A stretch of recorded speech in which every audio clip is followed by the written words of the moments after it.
because we went straight through this activity. You've identified some things that you need to work on. And next, we're going to talk about the 80-20 principle. I literally just said to that was my Step 2 is committing to the 80-20 principle. Who's familiar with 80-20? Who knows what this is that would like to share? Either of you. I don't. the 80, yeah. So 20% of the activity gets 80% of the results. Yes, yes. 20% of the activity gets 80% of the result. So when you focus on that 20% of your mindset, like what do you need to do there so that way you can unlock your potential to start to receive the results you're looking for. All right, so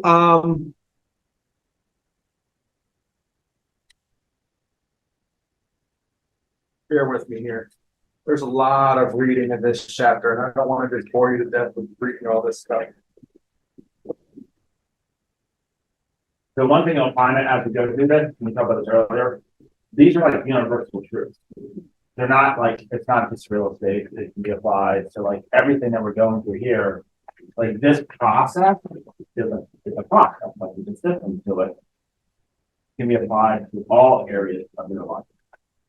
So when I think about the committing to self-mastery, where I think what I think becomes difficult, and this is, we're going to play the video, great.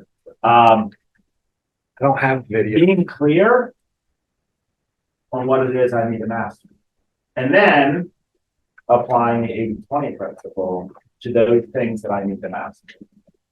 And I think the biggest challenge in real estate, I think in life in general, we lack clarity. We lack clarity. Should I do this? Should I do this? Should I do this? There's so much information coming at us, and it's that lack of clarity that can distract us from exactly what we want. We don't spend enough time inside asking ourselves, what is it that we not what does the industry say that I should be doing? What does this think? What do I want? Who am I and what am I about? Yep. So there's a video that goes with this slide. I don't know where the video is, so I apologize. I'm going to assume most of you have seen it. If you haven't, I can walk you through it. The Big Rock video. Is anybody familiar with this? Who's not familiar with it? Okay, perfect. I want to explain it. So I want you to pretend for a moment I have a jar, an empty jar. Okay? Brandon, you think this is funny? This is your house. It's okay. I want you to pretend that I have a big jar, glass jar, it's empty. Okay? This represents your time. How much time you have in a day. And I read a book recently, it said time is the great equalizer. We all only have 24 hours. Only have 24 hours in a day. So I want you to imagine that I have this jar and I have these big rocks, I have these little rocks, I have some sand, and I have some water. And in order to make it all fit in the jar, what do you think I should put in first? Water. The water? Big rocks. Yes, it's right there. The big rocks. Okay, you put the big rocks in first. You know why we put the big rocks in first? Yeah.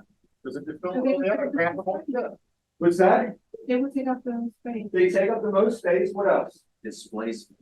Displacement. What do you mean by that? Because if you put the displacement of larger rocks go up, so you want to make it smaller, and the smaller rocks can fit in all the all the holes. Yes. And the big rocks represent the most important things in your life.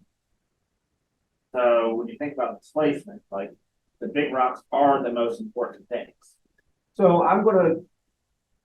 If you've been to this class before, this might not be a curveball for you, but I'm going to throw most of you a curveball right now because we're in a real estate setting, a business setting.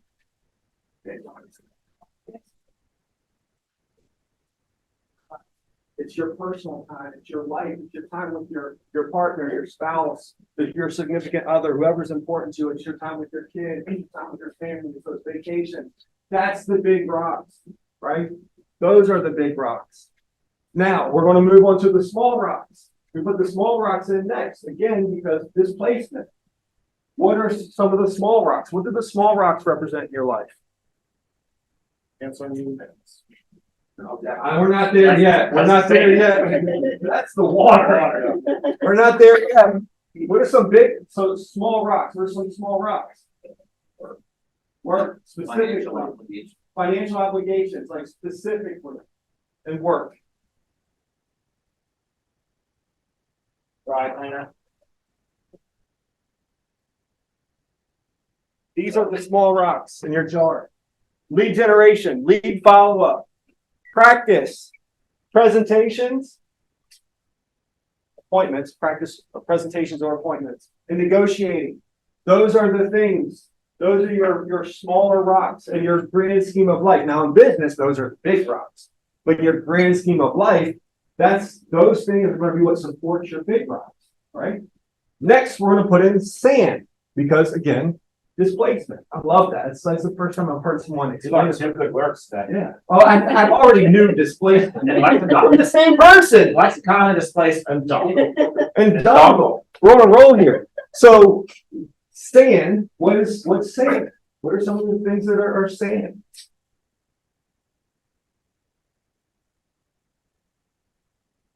All right, now I know I'm going to throw you a curveball. I know this is a curveball. Showing homes. That is sand. What's sand? What's sand? Who? If you disagree with me, it's okay. I love it. I would like to have a conversation. So if you disagree that showing homes is sand, I would like to engage in a conversation and it's safe. I promise I'm not going to body slam you or make you feel less than. I promise. Does anybody feel like showing homes is a small rock instead of sand? Thank you. You also. All right. Leverage too, so throw it in there. All right. I can make an argument there. Okay. Let's have a conversation then. Let's open this up. Well, someone who doesn't show homes for a decade plus, my best relationships have all been formed not on the listing side, but on the buy side. It's those moments where you get to know someone during these home tours. Yeah. And even applying leverage with the showing assistant, which is a model I'm now carrying now. So having someone without me being the primary relationship, it's very challenging for me, especially in this market, to give people wild things to compete against 10 offers. And so the time that I take, I'm now adopting a model where I try to go out once with them and I get to know them on a more intimate level, spend the time, just like old days, and then I hand it off to someone else to carry them forward. So if they want to go out a dozen more times, that's not on me. But I'm like, that's a hybrid model. Well, I'm glad- How much value I put the relationship I have with them so much stronger than the folks that I've never shown a home to. I just looked at principles. But you put a system around that to get back some of your time. Yeah, I'm doing it every day until I'm blue in the face, until you find that one house. Like that's the model I used to do individually, that you leverage it, but giving up and never showing a home with them is challenging. So I still want to do the consult and still go out once before I hand them. All right. I want to hear your. Well, I think some of it is probably goes back to expectation setting, but I think a lot of people here struggle with demonstrating value, right? We're constantly up against this notion that realtors don't do anything, we're overpaid, yada yada. And they're like, well, if you don't even show a damn house, or if you don't do the inspection, what do you even do, sort of thing? Right. So it's sort of a way of sort of demonstrating that you're showing up and you're sort of there for them. Right? Is that our value? I'm just curious. Yeah. Is our value opening up doors? I think that's the perception, certainly, that's a big part of it. We have a big problem. Yes. So it comes back to the conversation, it comes back to the skill set around this stuff and communicating value. Because I love this dialogue, because I always go to, it's one of my favorite things to go to. Your doctor, when you go to the doctor's office, does your doctor check you in? No. Does your doctor sign you out? Does the doctor schedule your follow-up? Does the doctor send you the stuff that you need? Does the doctor send the lab work? No. All right. What's your favorite restaurant? Who has their favorite restaurant? And when I say favorite, I mean like where do you go for a dairy special occasion? Like favorite restaurant. Shout one out. Gertrude's. What is it? Gertrude's. Gertrude's. Gertrude's. I'm not familiar. The museum. I'm not familiar with the restaurant, but when you Restaurant at the museum. okay, when you go to the restaurant in the museum in Baltimore, does the master chef come out and seat you at the table? Does he take your order? Does he bring your food out? Does he come out and visit you? So, But I always ask the waiter's name, because then I form a relationship with that waiter, so they can get me what I want. and so, yeah, you should, as you should. So in business and in a real estate sales business, going and showing homes, every time you go out and show homes, you're decreasing your dollar per hour. Right now, and I get that it might not be all about business. What's that? I get that it might not be all about business, but just think about those other businesses, right? Even when you go see your attorney, is he the one scheduling your appointment? Is he the one scheduling your follow-up? No, he's operating in his strong suit, right? So you're hearing this and you might be thinking, yeah, but I'm new.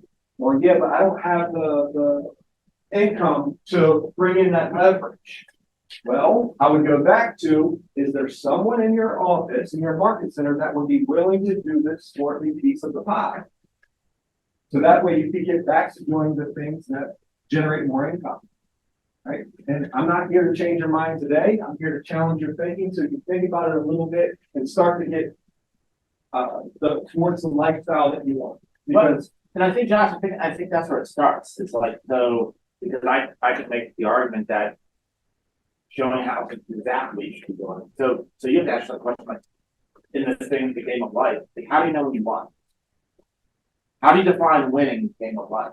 And if you don't know the answer to that question, it's hard to make any other assumption.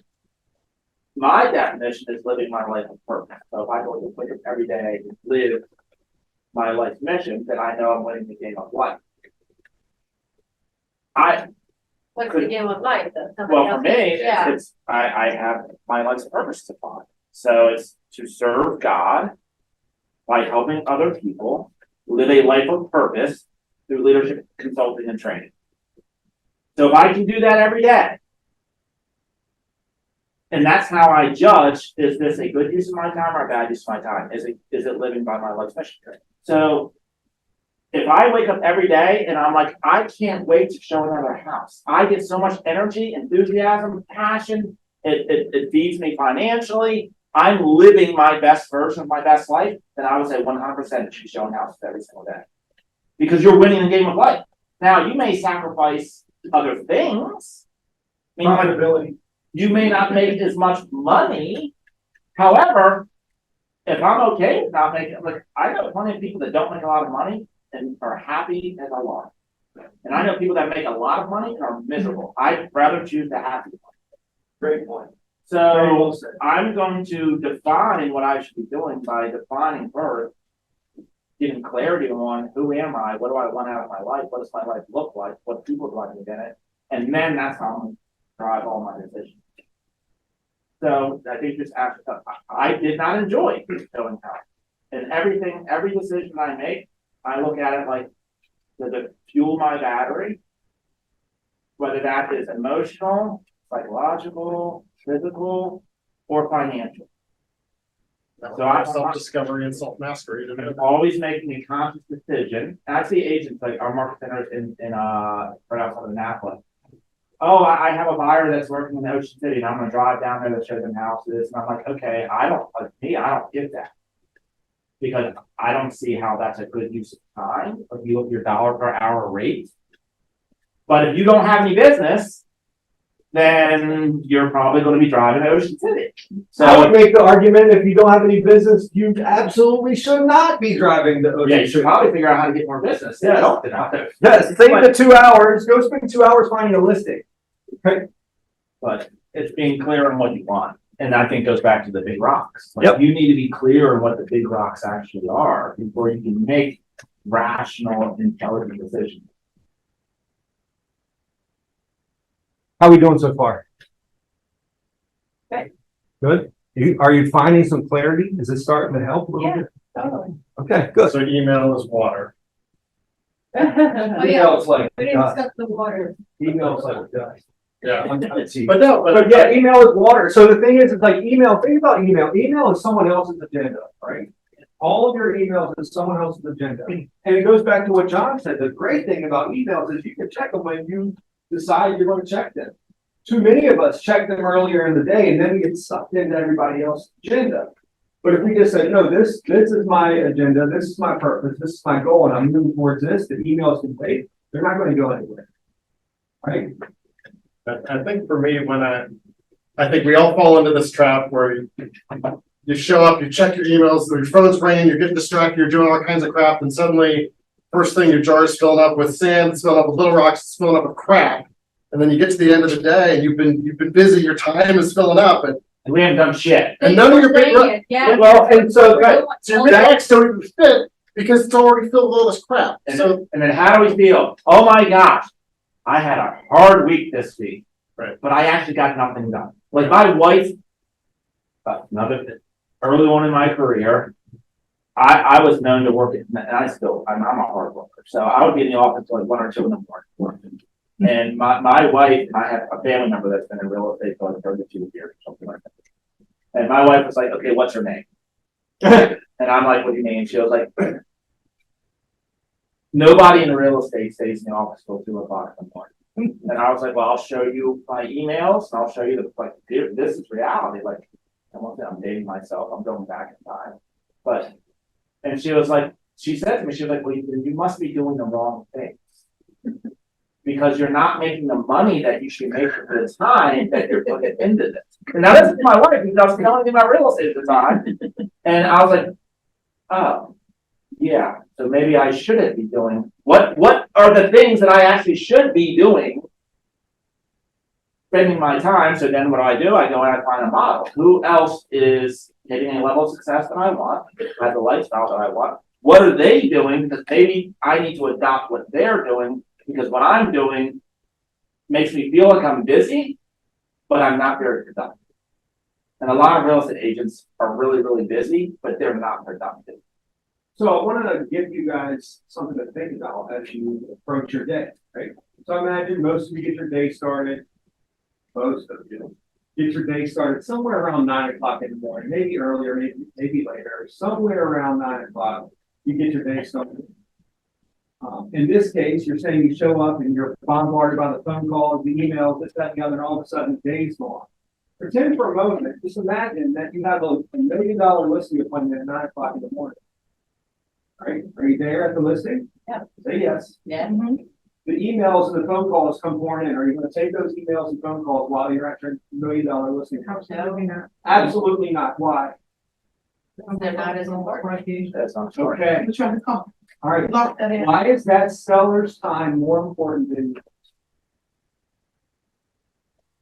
Why is that seller's time more important than your own?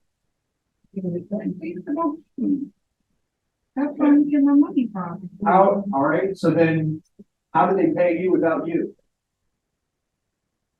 They can't pay me without me, but Okay, how did you get the $1 million listing appointment?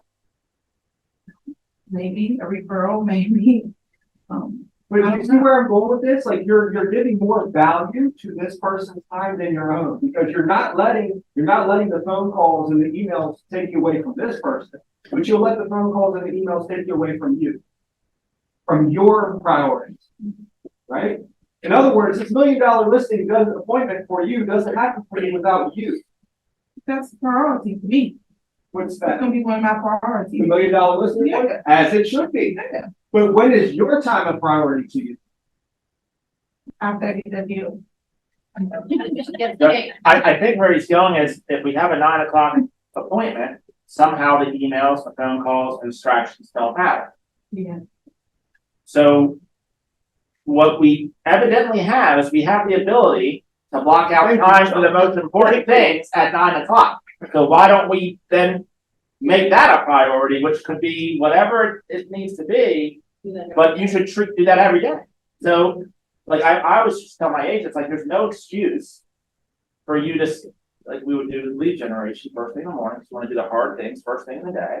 And I know lead generation is a bad word in most agents, but whatever. Like You know why though? It's because we haven't took the time to figure out what we enjoy doing to generate the business. Yes. Yeah. Right. There's a guy in our office, all of his business comes from playing golf at the country club. Yeah. That's where all of his business You comes. can build I can show you a lead generation strategy going to a bar every day. Yeah, like so Like that's what you Figure out- want to do. Like Yeah, it may not be good. Priorities, right? Figure out what you want to do, figure out what you like to do, and figure out how do you generate business with that. So treat your time as such. So it goes back to like, what are the, I don't know, I might just go down a bunny trail here, but like and we have, the cool thing, we have tools for this stuff. So like, I have a 411 that looks something like this. I want to get into that in a moment. 411. All of my, I'm just giving stats. It starts with my life's mission. So that's the first thing I look at every day. And then I have my priorities in my life, not just real estate priorities, my life. So my 411 will have multiple sections. So for me, it's got my business, my job, wealth, health, family, my spiritual side. And I'm going through this and saying, what are the 20% activities? What are the most important priorities in each one of these areas? And that's how I'm planning my week. And those are my big rocks. And if I only get those things done, guess what? I'll probably be okay. So that actually helps drive my point home from the analogy a minute ago. We've identified that the listing appointment is a big rock, right? Yes. We've identified that emails and inbound phone calls are not necessarily big rocks. So why are we sacrificing this time for the big rock over here when we're not willing to sacrifice it for the big rock over here? Right? And in a real estate sales business, this is really small, at least to me. It is. These are the only 5 priorities that we, in a real estate sales business. Lead generation, lead follow up. I don't know. Practice our conversation frameworks. Negotiate contracts, go on appointments. So if we haven't done those things in a day, essentially we've done nothing. Oh. So if we're looking at our priorities, if I don't have any appointments and I don't have any contracts to negotiate, I only have 3 things to do today. Like that's it. I really don't have a whole lot else to do. Everything else is a distraction or Creative avoidance. Yeah, well, That's what it is. We don't like the lead generation because high rejection activity. So we creatively avoid it by answering emails or making this pretty social media graphic that will get 8 parts. Right? That one cuts deep. Right? You know, it's going to get 8 hearts, and it's like, yes, I got something done with it. Really? Like, does that contribute to your bank account? I'm not saying don't do social media. I'm just saying don't do social media in the morning when you should be spending time on your big rocks. Right? Be careful with creative avoidance because it could. Anyone familiar with the goals on don't stay movement for achievement? This is where that comes into play, right? We can get busy doing nothing, Which is perfect segue into this. And that is, oh, look at that. They got run a marathon up there. How about that? It's, geez, I thought it was soon. All right, I want to go back because we don't want to skip all this. But it's creating a to-do list and then narrowing that down to a should-do list. Right? Like, because you can list all these things you have to do, right? You can list all this stuff, but then we're going to get super clear on what should I actually do that's going to move the needle, right? The flyer, the graphic, is not going to move the needle.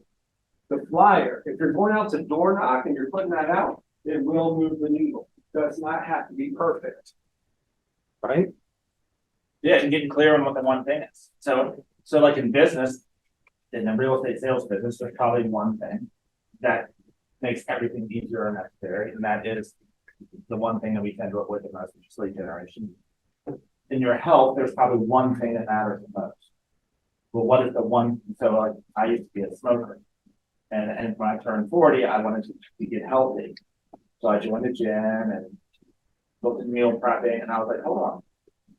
I can go to the gym every day and I can meal prep, but if I keep smoking, I'm probably not going to get to my end result. So what was the one thing? The one thing was quitting smoking. And then I moved on to the next one thing. What's the one thing in your relationship with your spouse, your loved one, your partner? Like, what's the one thing? How would you know what the one thing is? This is the trick question. But how would you know what the one thing is? I want to be the best husband to my wife. How would I know what that one thing is? You asked. I want to be the best father to my kids. how would that show up? What would if I could do one thing that would prove to you that I'm the best father to my kids, what would that look? And I actually went through this process.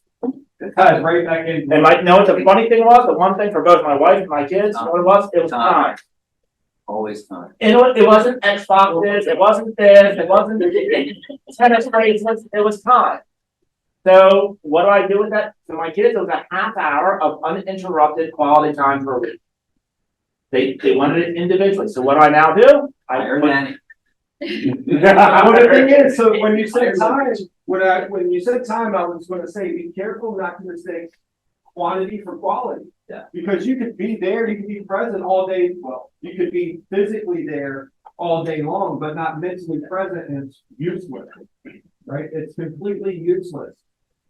Kids and our spouses, they don't need a lot of time, they just need really good quality time. It was a half hour of uninterrupted quality time. That's it. Okay, cool. If I can do that, put it on my calendar. Big rock. Big rock. It's a big rock.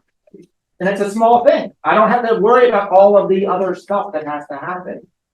Because you don't have the mental capacity to focus on all of these different things that could be done. And it's why, if you notice Gary Keller, he's usually dressed in black jeans and a t-shirt and a pair of tennis shoes. If you look at, and you can see patterns here, like who's the guy on our Facebook? Zuckerberg, Zuckerberg, what does he usually dress in? blue t-shirt and blue jeans. What is Steve Jobs? How did he dress? Like Yeah. Well, the reason Gary Keller did this is because he said, I need to focus my mental energy on the big decisions I have to make. So I need to put a system around on small decisions, and what his system was, I'm just gonna wear the same thing every single day. It was just a hack. Yep. All right, so on the screen here, it talks about making a success list, not a to-do list. We talked about that a little bit. And you see, they keep narrowing the list down. So the person in this example wants to run a marathon. So they're going to work on diet and plan, work on hydration and plan, select the strength program, select running regimen, and then find a compatible running group. And they prioritize this 1, 2, 3, 4, 5. Okay. So it says number 1, select running regimen. Okay, boom. That's on our success list. Then they've identified join upcoming 5Ks, 10Ks, practice on hills, time block training and schedule, check equipment, plan practice routes. Okay, the number 1 thing from that list, time block training schedule.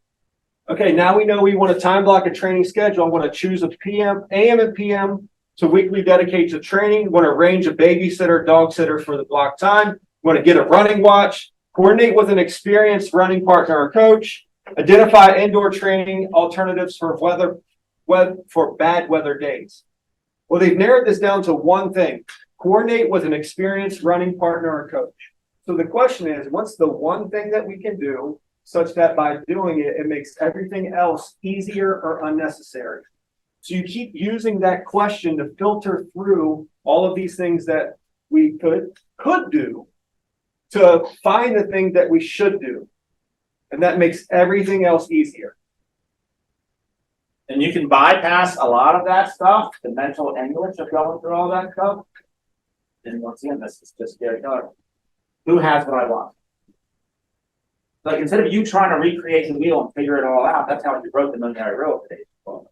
Like, that's how he still does things. He has 5 agents every single day to figure out what it is that agents need, what they're looking for.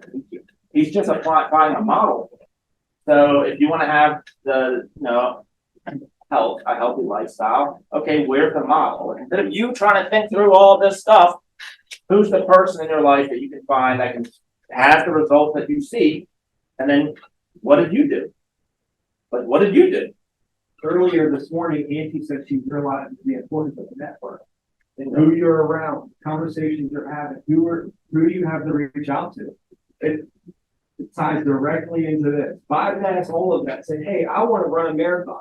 Okay, who's running a marathon? Okay, when you first started, what are some things that you did right? What are some things that you did wrong? Right? Okay, cool. Boom. Go do that. Yep. Save yourself a lot of time and headache. Go do that. And it's so I didn't share my introduction. When I first started in real estate, I sold 6 homes my very first year, 2015. They told me that was awesome. It didn't feel awesome to me. I was broke. 2016, I went on and I sold 36 homes my second year. So everyone's coming to me like, oh my gosh, how did you do it? What did you do? This, that, and the other. I'm like, just did what they told me to do. People who had what I wanted, people who were smarter than me, much more successful than me, said, Josh, if you do this like this will happen. And I said, okay, why would I do anything different? The person that has what I want says to do these things, I'm going to go do that. Right? Just find the person and do what they say. Right?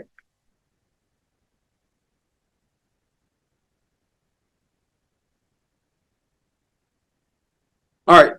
Exercise time. No, not jumping jacks. I want you to go back to your goal from page 13. I know many of you don't have well, actually, none of you have the booklet. So the goal that you wrote down previously, that we went through your strengths and weaknesses and all that good stuff. I want you to list as many of the things that you can think of that you are doing, that you could be doing to make this goal a reality. I want you to create a success list by asking that question. What's the one thing such that by doing it will make everything else easier or unnecessary? What's your name, man? Sorry. Sarah. Sarah? Yeah. So you've already identified that mindset is a big opportunity for you. So for this exercise, I'm like, okay, what specifically can I do around mindset that would help me get the momentum that I need that will make everything else easier or unnecessary? Right? I shared that as an example. Everybody with me? Everybody good on this? Clear on what we need to do? Yeah, so if you said my goal is to sell 100 houses this year, you could probably write pages of all the things that you think you need to do to sell 100 houses this year.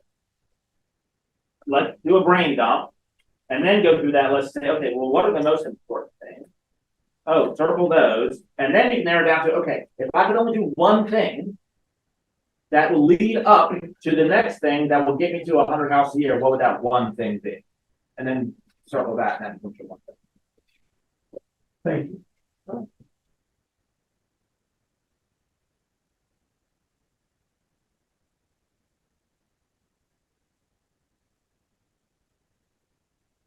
What you can. We want to, in the art world, it's very hard to know what the hell the one thing is or should be. And when you ask other people, they don't know either. So it's very hard to find a pool of people who have done it and can lead by example versus people who are boiling in the same soup as I am and trying to figure it out. So determining the one thing is the hardest. So this, Say it again? I know what do you think the one thing is? So like if I wanted in the ops game and I wanted to reduce it down to one thing, I actually think there is a one thing. I think there's one metric that you could probably gauge and say, okay, this is the one thing, and then you reverse engineer how I get there. It probably, this is just me, probably has something to do with like reviews, how my clients judge the experience that they had with me. Like, I think if you knew the answer to that, then you would know whether or not you're succeeding because you have like the ultimate goal, I think, the operations type side is to deliver an amazing experience.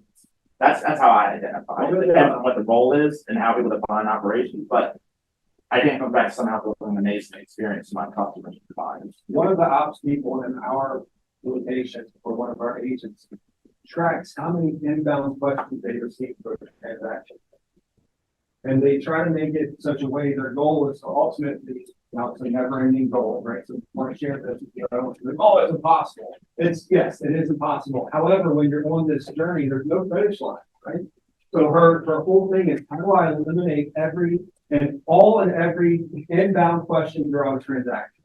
It's being proactive. Yep. Proactive. Be proactive in your communication. Transactional experience, because that's kind of a struggle in trying to determine whether So above transactional experience. transactional experience, meaning that. You work together. Yes, I'm the director. You work, thanks me for this one. All right. Appreciate that. Above transactional experience, how much business is coming in from your marketing and Yes, your lead generation? How much business is coming in? Okay, so how many questions do I get inbound? How many pieces of business do we have as a direct result of my efforts? I would think that those two things kind of cover everything else. Now, what I would suggest is, because I am not an operations person, I'm like really bad when it comes to that. Do you know that there's a community inside of KW called Keller Williams Operations? KW Operations? It's run by Matt's coach, Nicole Zerber. I think it's like $99 a month, but it's like access to those people that you're talking about that are like, they're not boiling in the soup. They're like actually doing it. Yeah, Monica Reynolds also has a course in millionaire real estate operations, and the people that attended said it's like the holy grail. Like you walk away with a complete operations manual for every aspect of a business. Should we say once again? Monica Reynolds, millionaire real estate operations. I think it's like $299. Yeah, so Monica Reynolds has her program, Nicole Zuber has an ongoing like community. They got templates and resources and all that stuff. She's also a match coach. She says all of her match coaching, all of her coaching clients are in Gary's top group, or they become part of the top group within 6 months coach with her. And she'll coach the rank maker and the operations. Who is it? Nicole Zuber. If you just go you know where to find Keller Williams community? It's there. Operations, Keller Williams operations, KW operations, something to that effect.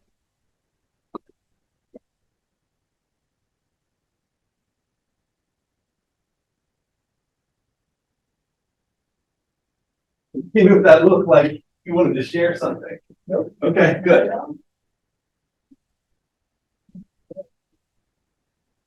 Has anyone narrowed it down to their one thing yet? Has anyone identified it yet? Is anyone willing to share it?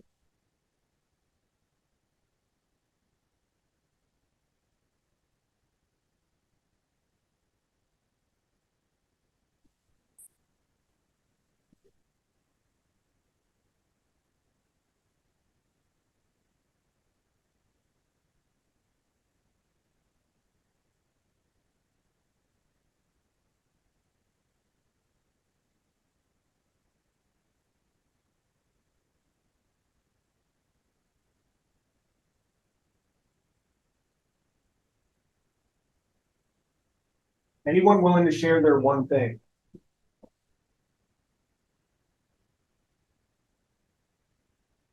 I'm just curious.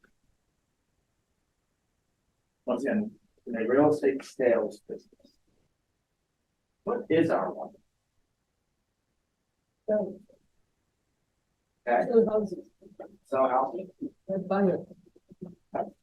And generation that Employment. create a pipeline. Create a pipeline. What else? Building relationships. I mean, I think they're all valid. I just want a sustainable business that continues to produce sales in absence of money. I think that's what we all actually want. Some sort of consistent, sustainable business. So I'm not just hypothetical. I'm not saying that it's right or wrong. But I was almost making the argument that having a system to nurture and stay in a relationship with my database is my one thing. Because if I lead generate, what's the point of lead generation? To put people into a database. But if I don't have a system stay in relationship with my database, then lead generation is going to be a waste of time. I won't sell houses if I, in a consistent, duplicatable manner, if I don't have a system around my database. And I'm not saying it's right, but all I say is, I look at things like, okay, what can I remove? What has to happen in order for this all to work? The only thing I can come back to, when I say in the back, maintaining relationships, especially in a world where we're being bombarded by information. So your clients, your past clients, future clients are being bombarded by information. What are we doing to separate ourselves? And if we don't know the answer to that, then I'm not sure if anything else matters. Like you can do open house, you can do this, you can do that, you can do that, but all this stuff is designed to build a big database. So John, I think what you just described is essentially the four laws of lead generation. Right? Is anybody familiar with the 4 laws of lead generation other than Alana? Okay, so number one, we have to have a database. If you're a Keller Williams agent, you have one already, command. If you choose to use it, great. Not, that's great too. Please use something, right? So you have a database. Number two, we're gonna feed it every day. Okay? Feed it every day. Feed it every day. When I say feed it every day, what does that mean? What do you hear from that? Add new contact. Why do we need to add new contact? To get more business. Why else? People in our database not use. Some people won't use it anymore. Some people will find someone else. They will get their license. They'll move away. They'll die. They pass away. Like there's things happen in our database, so we need to backfill that in. Then there's like what 30% less sales right now, right?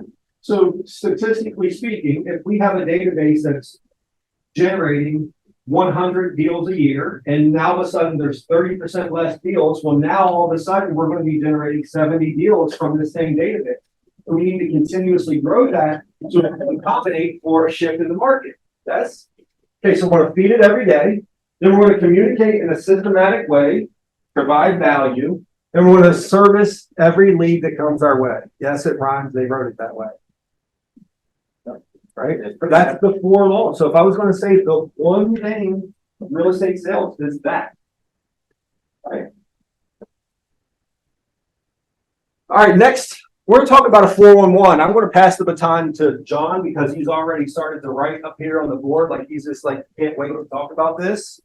So, John, I'll hand it over to you. Trust me, I don't want to say I can't wait to talk about it, because I find it 401 to be very challenging, to be completely honest with you. Who uses one? Who knows what it is? Okay, so I asked 2 questions. Who knows what it is? Okay. Who uses one? This guy. Can I be completely transparent with you? I use one until I get behind. Once I get behind, I'm like, I ain't using that anymore. The hell with that thing. Because it starts to pile up, and I'm like, oh God, I have to stare at this thing, stare me in the face. But that's an opportunity to go from E to P. We'll talk about that next. And I'll just complete transparency. I kind of worked around it. I kind of used it some, and then I was at a meeting in Austin, and actually, no, I was on a phone call on a Saturday with Jason Abrams, and Jason Abrams said, "Hey, I got to run. I got to get my 411 into Gary by this time." And I was like, really? Like, I'm probably being sarcastic. He was like, no, I don't have my 401 into Gary Keller by a certain timeline. It won't be great. And I was like, wow, it goes back to the last, let's say, pretty accountable. And then I was down in Austin for an event, and Sajak Patel was like, he's our chief operations officer, COO, said that he used the 401. He said, you all can come upstairs and I'll show it. And I was like, wow, you're not just like telling us we should be doing it, you're actually doing it. So then I was like, okay, I need to be fully transparent with people in leadership. Like, you can see mine, I'll show it to you. Like, have I mastered it? No. Am I on the path to mastering it? So I see the importance of it? Yes. But very, very simple. Like, I don't want to overcomplicate this. Like, this is what mine looks like. And I could walk through a 135 and all that stuff, but that's not, I don't think that's really in there. And I kind of do this like Sunday evenings. So I would say, okay, like what goal am I trying to achieve? And I break it down. So like, what's my one annual goal? Like, let's say it's to sell 20 houses. Okay, what half? This, by the way, a tricky one. So I'm going to use this one. So my annual goal is to sell 24 houses. What's my monthly goal? What do I have to have? What has to happen this month? That's how most people do it, by the way. I think it's actually incorrect. From the standpoint of, if I'm going in, let's say it just turned September 1st, let's just imagine, and my goal was to, I had 24 for the course of the year, and I have no pendings right now on September 1st. What's a lot of people that I'm going to hit my goals and have 2 closings in September? It's out of my control.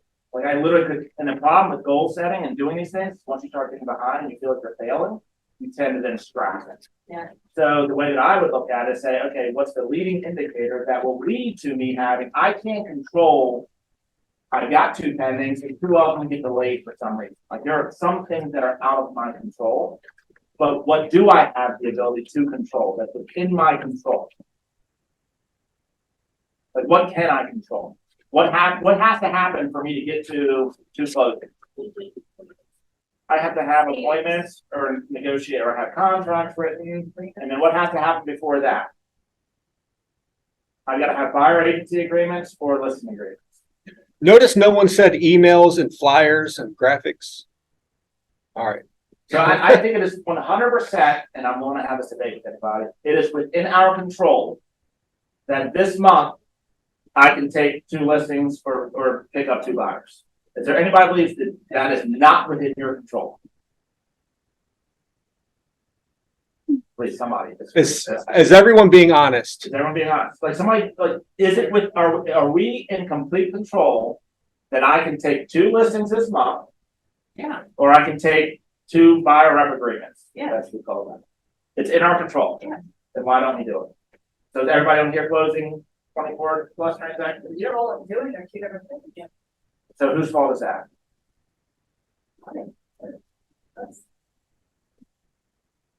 So it's not the market's problem, it's not this problem, it's not that I don't have more leads, it's not that I don't have this, it's not that I don't have more training, because you all just said that it's within your control. You know what?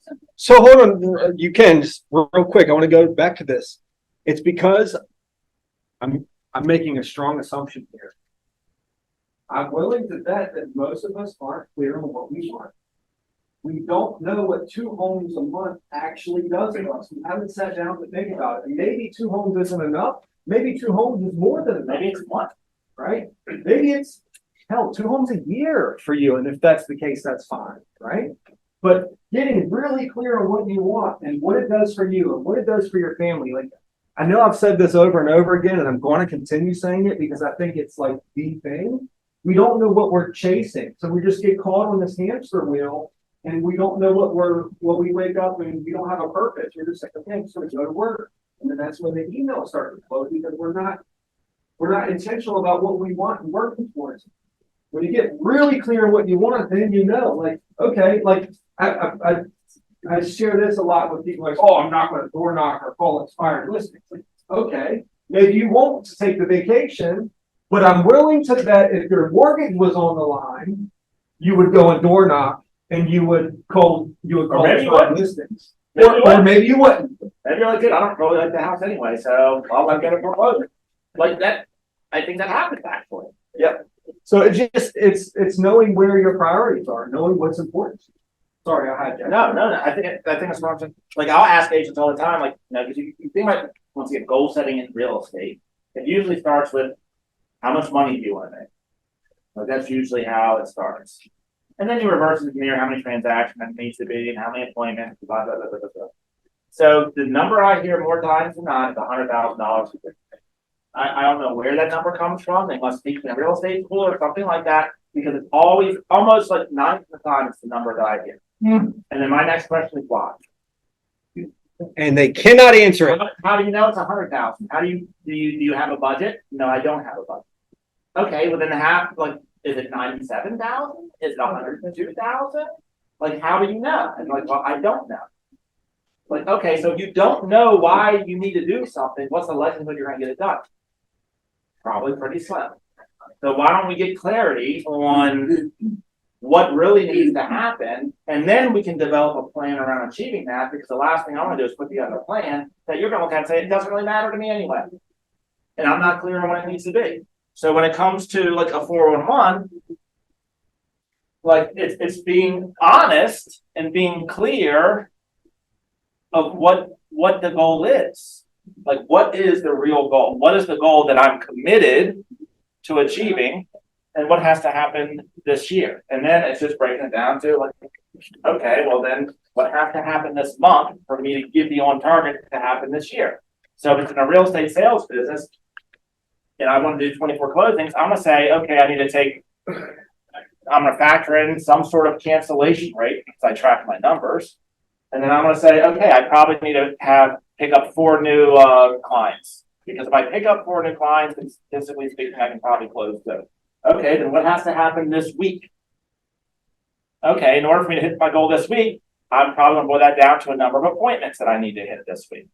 And then if I'm committed to my goal, my week does not end until I've hit my appointment number. And that's why I tell the agents and the team, I'm like, don't let me catch you at a Ravens game if come Saturday you haven't hit your appointment number. Like you haven't earned the right. Either that or let's reevaluate your goals. But let's just be real honest about this. Like, are you willing to do what it takes to achieve these goals? And being crystal clear on what that is. Like health, what I find for most, I was talking to Josh about, for health, what I find for most people is losing weight.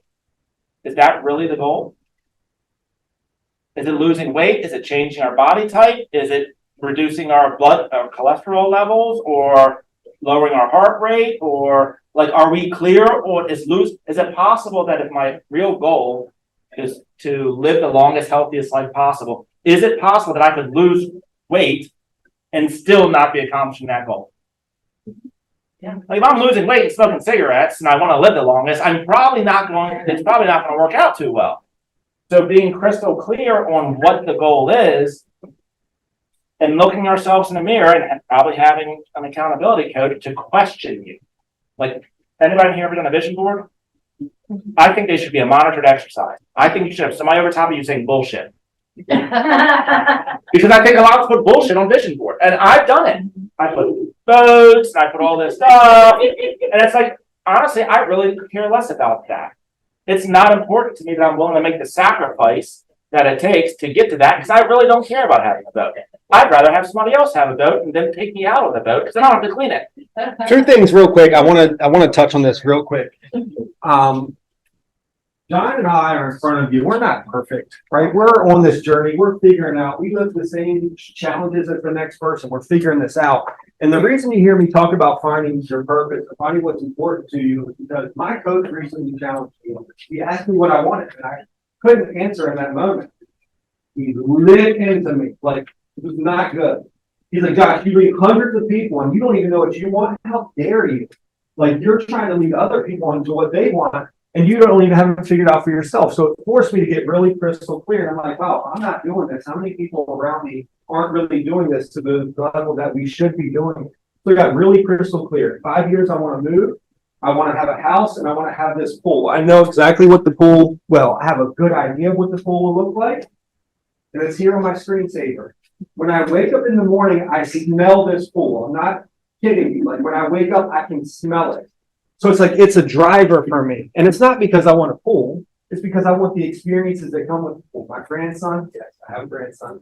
My grandson is like a fish. He loves it. Like I'm imagining going home after working and just hanging out in the pool. I'm imagining like, those inflatable, like, projection screens, like movie nights in the pool. Like there's all this stuff that I envision, and it's very crystal clear to me. So it's like when I'm talking about finding what you want, like that's what I'm talking about. Super crystal clear. I think that's the most powerful thing. Like if you walk away after the day with only one thing, and it's like you ask yourself the question, do I have clarity on what my life looks like? I think that's actually where everything begins. Like in the absence of that, you actually don't, it's the hamster wheel. You don't know what direction you're going in, or whether it's the right way, the wrong way, the sideways, or this way, and you're just running, but you're running aimlessly and you don't know where you're going. As a market center team leader, a big part of my job is helping people figure out what we want, right? Remember these 5 things that we're supposed to do? Practice and go on a point. What's the same thing for me as a team leader? I was in a role play session with this man, and he talks about he talked about a compass. Imagine the compass. You got north, south, east, and west, right? And on the east side over here is a treasure chest. You're like, oh, this is awesome. You start moving towards the treasure chest, but what if you don't really want a treasure chest? Right? But when you don't know what you want, you can be easily distracted by the treasure chest. Okay? The 411 is a tool to help you organize what you want so you know you're doing the right activities. You don't, it's easier to remove emotion or feelings in the moment because you can reflect on that and say, no, when I had a clear head and I knew where I was going, this is what I wrote out. I've already established a plan, right? You with me? Are you sick of me talking about finding what you want yet? It's okay if you are. I'm going to talk about it anyway. I see a little bit in the back. All right. Well, you're all the way in the back. So if you leave, I might not notice. But now that you've identified, I'm going to notice if you leave. Figure out what you want. I'll tell you, like, I talked to a lot of like top producing agents inside of our region and outside of our region, and I can tell you that there are a lot of people that make a lot of money. And Gary Keller said one time, in our business, we glamorize the wrong shit. We glamorize like, oh, this person sold this many houses, or oh, this person has this big of a team, or oh, this person da da da. It was like, but we actually lack clarity because like what you can find by talking to people is they're actually lost. They may make a lot of money, but they're actually lost and they feel alone. And as I started talking to agents and I'm talking about their goals, what I found is most of them on the outside, we look at them and say, oh my gosh, look how great they are. Like they made the cover of Real Producers, this, da da da da da. But on the inside, they're actually lost. And they're on a hamster wheel and they don't know how to get off. It's because they've done this stuff and now they make money, but the money actually has less and less meaning to them. Which sounds like a good problem to have, but it loses importance because they can stop thinking about what is the money for. So. All right. So here it says there's a truth here. People think there's never enough time to be successful, but there is when you time block it. So we've identified what we want with the goal. We've identified obstacles. We've identified strategies, things that we need to do to work on to be able to hit our goal. We've talked about a 411, prioritizing them. And then now we're going to use the 411 to set our time blocks. So these activities, and probably for John Fitch. We did a mega camp recap class. People are like, well, what's the new stuff? What's the new stuff? What's the new stuff? And I'm like, well, have you mastered the old stuff? Like, show me your calendar. Because if that's the first thing that Gary Keller would ask somebody. You ask Gary Keller a question, you want to come to a strategy test, the first thing to ask is your calendar. Because your calendar will reflect who you actually are. So show me your calendar, and your calendar should probably have time blocks of things that are your priorities in life. And if you don't have that, then what you're saying basically is, I don't have control of my time or where I'm going or what I'm doing. No wonder you're lost because you have no idea what you're supposed to be doing. So for any agent, like they'll ask me a question. The first thing I'll ask them two questions. Show me your calendar or show me your database. If you show me no calendar and you show me you don't have a system for your database, then there's nothing else to talk about. Like what else is there to talk about? You want to talk about practice? You want to talk about practice? You want to talk about how you feel on TikTok? I mean, apparently Alana's the only one that knows what I'm talking about. You haven't mastered the basics and you want to learn other things. Well, so show me those two things. The funny thing is, in this 80-20 principle, from a regional standpoint, guess what percentage of anybody know how many people that need their database for $100,000 a year?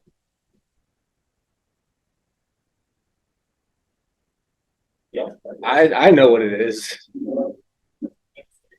All right, somebody give me the answer. You also know this. How many people do you need in your database Welcome to the party. to generate $100,000 a year? I think it's like 112 actually. You also know this answer. 201. Okay, 201. Statistically speaking, 201 people in a database, if you apply 36 touch, will lead to, I think it's around 12 transactions or something like that. What percentage of people at a regional level do you think have 200 or more people in their database? About 20%. About 20% of the people in the region, there's about 3,600 It's a agents, fundamental law. have 200 people in their database, and they think that they have problems. 80% of the results comes from 20% of the efforts, or 80% of the business comes from 20% of the agent. It varies a little bit by market center, but when I looked at the math, I was like, it's uncanny. It's so interesting that this 80-20 principle applies. So I don't want to put you on the spot, but you won't know if you have 201 people in a database with the right information. Like I don't have like 200 Betty Lunchbucket at AOL.com or Santa Claus at AOL.com. I have 200 people, 201 people in my database with at least 4 pieces of critical information. Phone number, email address, where do they live, and a birthday. Those would be like the 4 most critical pieces of information. So do you have 201 people in the database with those 4 pieces of information? If the answer is no, then no wonder you feel like you're in a hamster wheel because you don't know what you're supposed to be doing. So like the screen says, there's always enough time to be successful if you plan for it, if you block for it. So there's 4 keys to successful time blocking. Number 1, be consistent enough to create a habit. There's a lot to unpack just in there. Be consistent, right? But enough to create a habit. Like you don't have to be consistent for the rest of your life. You create a habit and now all of a sudden you're consistent. Who brushed their teeth this morning? It's become a habit. When we were younger, our parents or someone older than us, much wiser than us at the time, ingrained that habit in us. Now we just do it every morning. It's a habit. It's the same thing with time blocking. Like imagine a world where you're as consistent with your time blocks as you are brushing your teeth. What would your life look like? Right? What could your life look like? Remember, time is the great equalizer. Gary Keller has the same 24 hours as us. Jeff Bezos has the same 24 hours as us. Time is the equalizer. Be thoughtful and purposeful about the items you list on your calendar. This goes back into identifying your big rocks first, those family vacations, birthdays, all that stuff that's important to you. Get it on your calendar. Always time block for the big rocks, your 20%. And then if you erase, you must replace. Wish I had an image of this, but I put together like a template for the perfect real estate agent calendar time block. And it has all these gray areas for appointments. In the morning, it has green for lead generation. So I like to use this because, and I only do half-hour increments. I only half-hour increments for this rule, purely for this rule. If you erase, you must replace. So if there's a half-hour or even 2 half-hour appointment slots in the afternoon where the person can't meet me, they need a morning. Well, guess what? I can flip-flop the 2 half-hour lead generation blocks for the afternoon appointment blocks. Erase and replace. You guys with me? Are you tracking that visual? So if you're going to erase something, you have to replace it somewhere. Make sure your calendar is interchangeable like that. Anything you would add to that, John? No, I think that's the ultimate accountability. Like, show me your calendar. Does your calendar reflect the goals that you have for your life? And if the answer is no, then no. And, you know, the funny thing is, a lot of people think about how do you want to do a budget, a personal budget. So my wife and I when we started math that she hated the idea of doing a budget. She thought it was restricting. I don't want to be told where I can spend money, how I can spend money, and I was like, the truth of the matter is actually liberating. Because it's you controlling your money versus your money controlling you. So when I think about your calendar, it's you controlling your time versus your time controlling it. It's like a budget for your time. And the question is, do you choose to take control of it, or do you just want to let life take control of your time?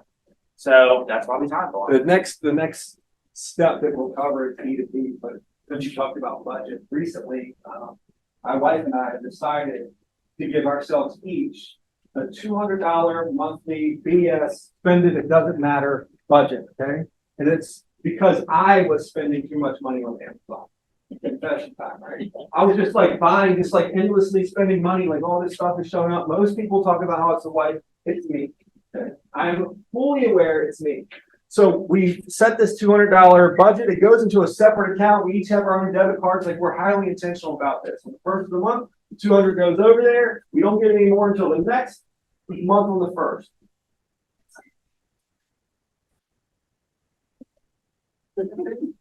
Yeah, it's like, oh, I have money again.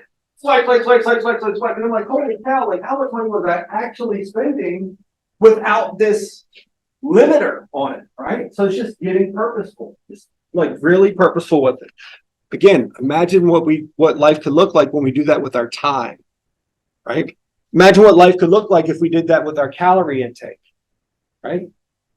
Just something to think about. All right, so now that we've identified how to time block and the 4 keys for time blocking, we want to protect those time blocks. So we're going to build a bunker. Who knows what I mean when I say build a bunker? Someone, would you like to share?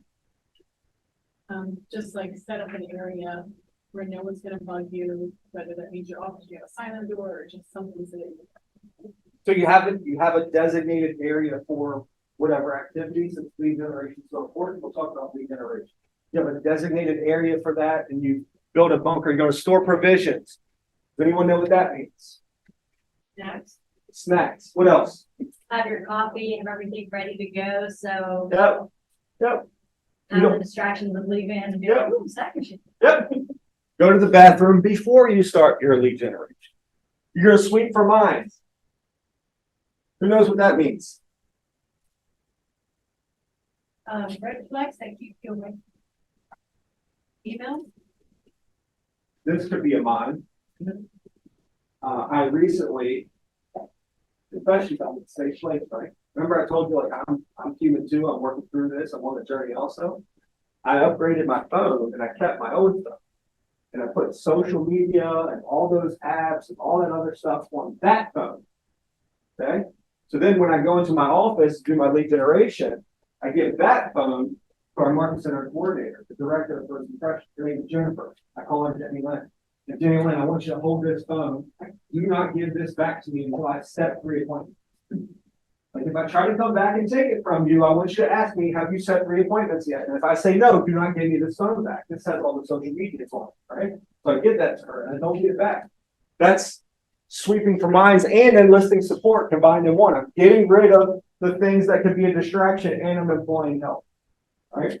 And that's the last one, enlisting support. Let people know what you have going on, right?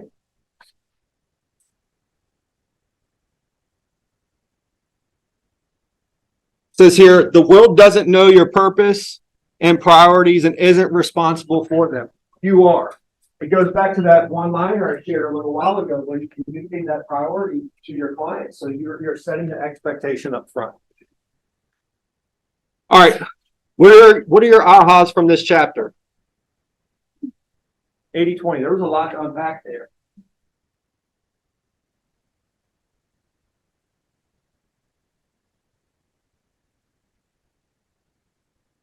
Told a class recently, whenever it's quiet like this, I was either really good or really bad. Yes. I really like the verbiage that John used, where he said, what is your control this month? Right? Broke down and said, okay, but why don't we do it? He's like, are you clear on what you actually want? If we're not doing it, it means we're not clear on what we want, or that thing doesn't go along with what we want, where it really doesn't Yes. matter if you do it or not. Yes, Right. exactly. Mine was the thing of being clear on what you want and like actually having a vision of how you're gonna get there. Again, I think that's with the pool and not just for having a pool, but for Why? why.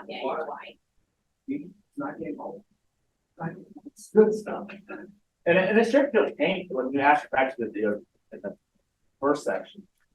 If you don't hit that goal, if it's like, okay. Like when I had these vision boards, I had the code and all this stuff. And if someone were to ask me the question, if you don't hit the goal, how would you feel? Okay, I don't know that, but no big deal. That's actually better. So I think it is better. So are you really clear and committed on that goal? And if the answer is no, then just reevaluate it. Like I used to think that when I got healthy, I wanted to find a model, and I found somebody and a fitness coach, and we went to body fat and all this stuff, and he looked good. I mean, I'm not afraid to say that. Like he had a nice body, like, and I was like, okay, what did you have to do to get there? He was like, well, if you want this, this is what it's going to take. Yeah, I'm not that interested. But I'm okay with that. Like, There you go. I want to be healthy, but I'm not that committed. Like I don't like. Yeah. There's an easy way to look like that. I'm okay with it. But if you're telling me that it's all the sacrifice, It's not worth it to it's you. not worth it to me. And that's okay. Yeah, I was okay. I think it looked like that. Like, it'd be nice, but I'm not gonna sacrifice Oreos and I like to eat certain things, so. Yeah. I'm not gonna do that. So being clear, like, whatever your goal is in real estate, so much don't help you in saying an accountability partner, saying, if you don't hit that, how are you feeling? Well, I feel fine because I still have other people left. Okay, then let's change the damn goal. Yeah, because it makes the accountability conversation much more Yeah. fun when you're, it actually gets fun when you're talking about something you actually want. And I think It's no fun when it's around something you don't want. No, It's no fun. You just feel like a loser. Yeah, you just feel like a loser at that point. And that's why your goals should be achievable. Like, they should be somebody. I've had an agent, like, how much money you want? I want to make $1 million a year in the next 2 years. Okay, can you show me a model for that? You're a brand new agent, you want to make $1 million in year 2. Can you find somebody that has done that before, or even close to it? Well, no. Okay, well then, go do some research and see if there's anybody that's even done close to that. And let's see if we can find a model for it. But that goes, so there's a thing there, again, I listen to a lot of books. The guy in the book says, it's not the goals that give entrepreneurs a hard time. It's not their goals. It's their arbitrary timeline, right? So in this example, you want to make $1 million a year by year 2. Okay, well, by year 2, that's probably possible, right? Next to impossible, not impossible, but very Unless you're difficult. Taylor Swift. Very low likely, Taylor Swift do it. very low likelihood of actually happening. But if you want to make $1 million by year 4, we can put together a plan for that. We can put together a plan year 5, 6, absolutely. Right? There's that's been done, it's proven, we can follow a system for that.